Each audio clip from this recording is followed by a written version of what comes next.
Hello friends, நம்ம இப்போ பார்க்க போகிறது பை மோட் மொபைல் ஆப். இதுக்கான லிங்க் டிஸ்கிரிப்ஷனில் கொடுத்துருக்கேன். ஓப்பன் பண்ணி லிங்கை டவுன்லோட் பண்ணிக்கோங்க. உள்ளே போய் பாருங்கள், உங்களுக்கு ரொம்ப பிடிக்கும். குடும்ப பெண்களுக்கு ரொம்ப பிடிச்சமான ஆப்னே சொல்லலாம். சரிங்களா? பர்சனலாக எனக்கு ரொம்பவே இந்த ஆப் பிடிக்கும். என்ன இருக்குதுன்னு தெரிஞ்சுக்கணுன்னு ஆர்வமாக இருக்கா? ஒன்றும் இல்லைங்க, நம்மளோட கிச்சன் பொருட்கள் தான். நம்ம எப்போதும் வாங்குகிற அதே கம்பெனி, பட் ₹1 கம்மியான ரேட். ₹1 ₹1 இல்லை, சம்திங் நம்ம கடையில் வாங்குறத விட கண்டிப்பாக கம்மியான ரேட்டில் இந்த இதில் இருக்குது. வித் ஹோம் டெலிவரியோடு தராங்க. அப்படின்னா விடுவோமா என்ன? அதையும் யூஸ் பண்ணிக்கோங்க.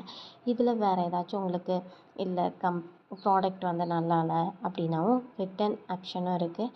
தென் அதுக்கேற்ற மாதிரி உங்களோட கஸ்டமர் கேருக்கான சர்வீஸும் இதில் கொடுத்துருக்காங்க. சரிங்களா? உங்களோட ஃபீட்பேக்கை வந்து அதில் ரிஜிஸ்டர் பண்ணிக்கலாம். ஆப் நல்லாயிருக்கு, டவுன்லோட் பண்ணி என்ஜாய் பண்ணுங்கள். தேங்க்யூ.